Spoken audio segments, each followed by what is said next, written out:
Olá, aqui é o módulo 2, aula 6, vamos falar de gaps. Gaps de alta, gaps de baixa. Eu particularmente adoro estratégias com gaps, que elas são muito bem definidas, têm objetivos claros e dá para entender o que tem por trás disso. Então vamos lá, começando logo a falar dos gaps. O que são gaps? Gaps são hiatos de preços em relação a última cotação. Ou seja, a abertura seguinte ela não abre no mesmo nível, ou ela abre muito acima, ou ela abre muito abaixo, deixando um buraco no gráfico. Tá? Isso quebra aquela sequência contínua ou padrão linear tradicional que tem num gráfico. E esses gaps geralmente são ótimos para os traders. Tá? Estão sempre gerando aí oportunidades, seja curto prazo para day trade, né? Ou mesmo ótimas entradas em swing trade. Existem 4 tipos de gaps. Todos eles têm algumas indicações diferentes, são oportunidades diferentes para o investidor. Tá? Uns são muito bons para agredir, os outros são bons para ir na direção do gap. Ou seja, não acredite sempre naquele papinho de que todo gap vai ser fechado, né? No mercado todo mundo fala isso, mas não. Existem uns gaps que não são fechados, os gaps de fuga. Vamos ver esses tipos de gaps. O mais comum é o de área. Esses sim tendem a ser fechados, fazem valer o jargão popular de mercado. Eles normalmente ocorrem dentro de áreas de acumulação ou distribuição. Lembra as congestões que a gente viu agora há pouco? Então, nessas regiões costumam ter alguns gaps pequenos que geralmente são fechados. Os gaps de fuga, eles raramente são fechados. Esses são ótimos para montar as operações de swing trade ou montar um position ou mesmo um day trade longo. Abre com gap de alta, notícia boa, você entra comprado, se não der sinal de reversão, fica até o final do dia ou até formar um candle de zeragem. A gente já viu que tem o candle de reversão, né? Esperam dele. Tem gaps chamados de continuação ou de medida. São os gaps que ocorrem quando o mercado está em uma tendência muito forte. Esses às vezes nem sempre são fechados, mas podem fechar também. Normalmente ele abre com gap hoje, sobe 1, 2, 3 dias, fecha daqui a 2 semanas. Então os gaps de medida não dá para apostar muito nele não. Tá? Esses são os no meio do caminho. E outros gaps que eu adoro são os gaps de exaustão. Depois que tem um movimento forte de alta, 5 ondas, né, faz um cabeça do ombro, cabeça a ombro, que a gente viu agora há pouco, geralmente aparece um gapzinho de alta no topo, lá em cima. E quando fecha esse gap, né, e vem abaixo, normalmente é a hora certa de vender e vender muito. Né, sai do papel, abre até um short alugado. Enfim, gaps de exaustão costumam ser quando o mercado força para cima para dar saída mesmo para os tubarões, né? Já ouviram falar em sardinhas e tubarões? Tubarões são os grandes fundos de investimento, os grandes investidores têm muito caixa, e a sardinha normalmente são os investidores, pessoas físicas que têm pouco dinheiro, que ó, vem um gap de alta, saem comprando achando que vai subir, que o mercado está forte, e não, já é uma saideira para os grandes. Vamos ver no gráfico isso, né? Eu achei um gráfico aqui bem legal que tem todos eles numa figura só. Gaps de área são os comuns, daqueles pequenos gapzinhos que são fechados. Depois de uma congestão lateral enorme, um gap de fuga, geralmente acompanhado de um grande volume, uma notícia nova. Aqui teve um gap que eu botei de medida porque já tinha feito o de fuga, que era o primeiro. Mas poderia ser um de fuga também, né, que é um início de movimento. E aqui a gente percebe também uma bandeira de alta, né, exatamente nesse gap de fuga. Veja bem, ó, aqui está o de fuga e olha aqui o desenho da bandeirinha, estão vendo? 4 candlezinhos e olha aqui o replay dela, né? Certinho a projeção de alta. Aí acontece que a gente já viu um pullback, resistência, vira suporte, né? Pullback na mesma linha, aconteceu, todas as figuras gráficas se juntando. Bandeira de alta 1, cumpriu o objetivo, pullback, opa, compra de novo se apontar para cima no candle de reversão. Dito e feito, candle de reversão apontando para cima, vamos fazer compras de novo, né?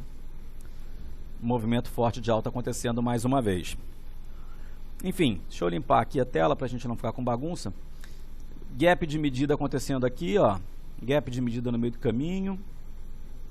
E um gap de exaustão, que é isso aqui, ó. Depois de várias altas, um gap lá em cima. Foi fechado e começa a realizar. Fim do movimento de alta. Então, todos os gaps aqui. Então, nem sempre você vai usar a estratégia só porque tem um gap você vai comprar ou vender.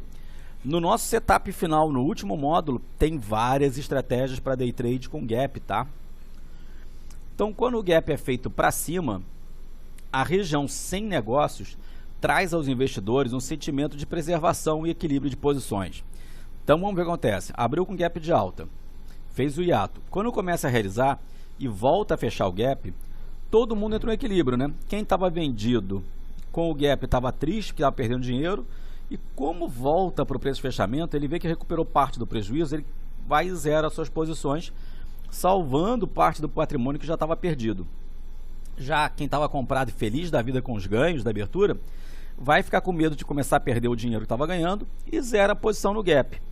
Isso chama-se equilíbrio das posições. Então, os medrosos se zeram. E a partir desse equilíbrio, normalmente o mercado retoma a direção inicial. Se houve um gap de alta, o mercado fecha o gap e sobe. É muito comum isso acontecer. Prestem atenção nessa estratégia futuramente, tá? Os gaps fechados normalmente retomam a direção anterior.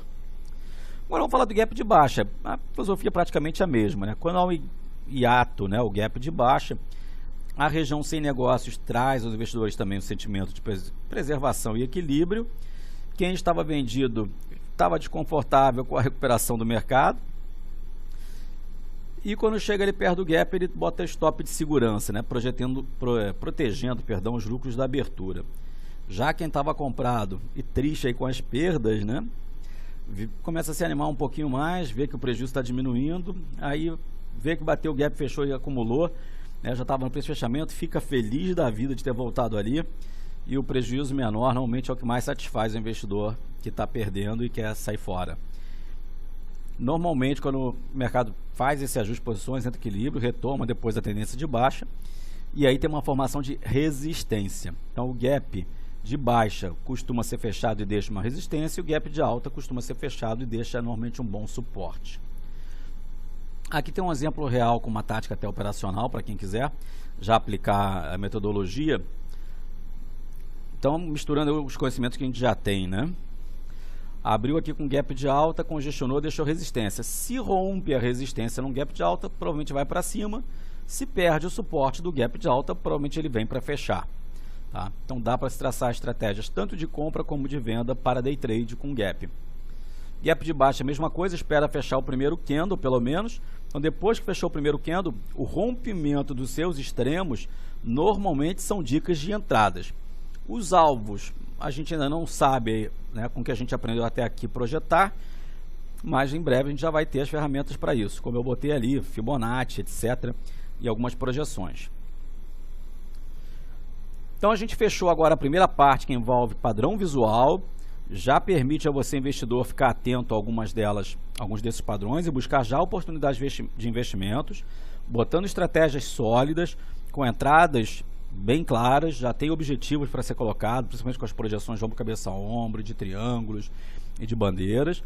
E na semana que vem a gente vai aprender o poder das médias móveis e também alguns indicadores como os de volatilidade. Então o módulo 3 que vem por aí, vem com as médias simples, exponenciais, a gente vai ver cruzamento de médias, a montagem de um trade system, vamos ver o que é um Golden Cross, que é muito utilizado no mercado norte-americano.